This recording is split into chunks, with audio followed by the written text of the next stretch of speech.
मानुष जन्म दुर्लभ है, मिले न बारंबार।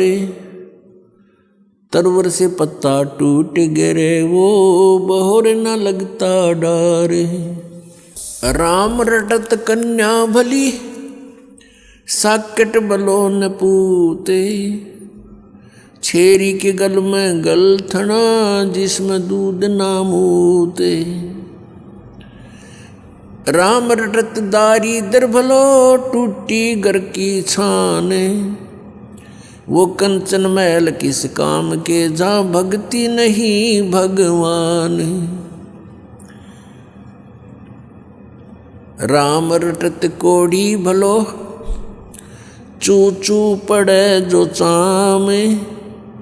वो सुंदर शरीर किस काम का, जा मुख नहीं नाम। कबीर जिह्वा तो वाहे भली, जो रटे हरि नाम। नहीं तो काट फेंक दियो, ये मुख में भलो ना चाम। ये मानव शरीर परमात्मा ने हमें कल्याण कराने के लिए दिया है, मोक्ष प्राप्ति के लिए दिया है। इसका यथार्थ ज्ञान ना होने से हम दुरुपयोग करते रहे, केवल इससे अपने निर्वाह के लिए ही इसका प्रयोग करते रहे। जो क्रियाएं हम भक्ति को छोड़कर, सत्साधना को छोड़कर अन्य जो क्रियाएं करते हैं, वो पशु भी करते हैं, पक्षी भी करते हैं, सभी प्राणी करते हैं। तो मनुष्य में और अन्य प्राणियों में फिर भिन्नता क्या रही, क्या आवश्यकता थी इस मनुष्य जीवन की? पुण्यात्माओं, ये मनुष्य जीवन केवल ये कोठी बंगले फैक्ट्री लगाने के लिए, बनाने के लिए नहीं मिला था।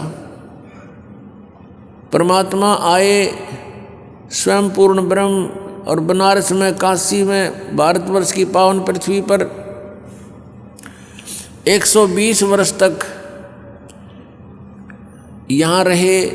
एक झोंपड़ी में, एक हट के अंदर उन्होंने अपना गुजारा किया।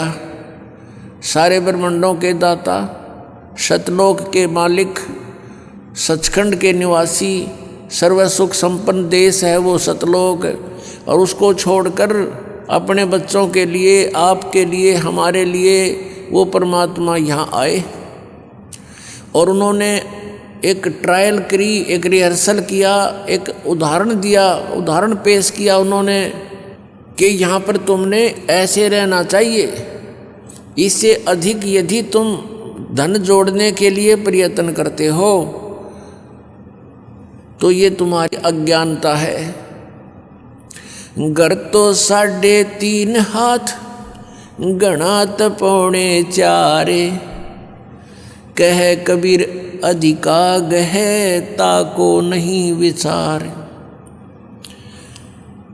ये अब प्रत्येक प्राणी, मनुष्य शरीरधारी का प्रत्येक प्राणी का शरीर 3.5 हाथ का, उसके अपने 3.5 हाथ का होता है। तो परमात्मा कहते हैं यदि आपने एक कोठी बना ली, ऊपर नीचे 3 मंजिल बना दी, और 4-5 कमरे एक मंजिल में हैं, 15-20 कमरे आपके पास हैं, कक्ष हैं, तो उसमें कहाँ सोते हो आप? एक कक्ष में एक चारपाई जो 3x6 की होती है, उसको किसी कोने में डाल ले उस कक्ष के कमरे के, बाकी कोठी व्यर्थ है। तो पुण्यात्माओं, हम जीव हैं, हम देखा देखी करते हैं गलतियां, और वो पीव थे, सर्व संपन्न होते हुए भी कभी भी डगमग नहीं हुए, एक झोंपड़ी में आजीवन रहे। वो ये दिखाना चाहते थे यदि तुमने कल्याण कराना है तो यहाँ की सब आवश्यकताओं को मिनिमाइज करो, बहुत कम बनाओ, कम करो, और ये अननेसेसरी जो आपकी रिक्वायरमेंट है, अनावश्यक जो आपकी आवश्यकताएं हैं, ये आपके भक्ति में बाधा है, ये टेंशन पैदा करती हैं और टेंशन से भगवान की भक्ति नहीं बनती। आप ये देख करके कि उसने ऐसी कोठी बनाई, मैं भी ऐसी बनाऊं, उसने इतना पैसा कमा लिया, मैं भी कमाऊं।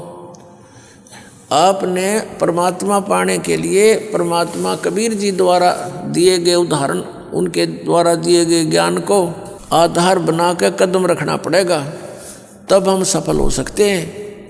नहीं तो ठीक है, जैसा आप भक्ति करोगे वैसा फल आपको मिल ही जाएगा, लेकिन ये फल आपका यहीं बर्बाद हो जाएगा।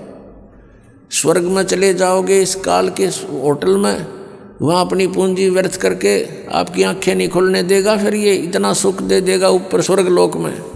जिस झूठे सुख को आप सुख मानते हो, ये सुख स्वर्ग में सबसे ज़्यादा है। बकवादियाँ करना, सुंदर सुंदर औरतें, शराब पीना, सारी सुविधाएं, काजू किस्मत, सेब संतरे, बड़े सलूट मारनी है, वहाँ नरे मिलेंगे, लेकिन वो होटल है, रेस्टोरेंट है, और वहाँ आपकी पूंजी व्यर्थ होती है। जो यहाँ आपने धन कमाया था वो वहाँ व्यर्थ करवा के फिर वहाँ से धक्के मार देंगे तुम्हारे, और फिर नरक में ठोक देगा।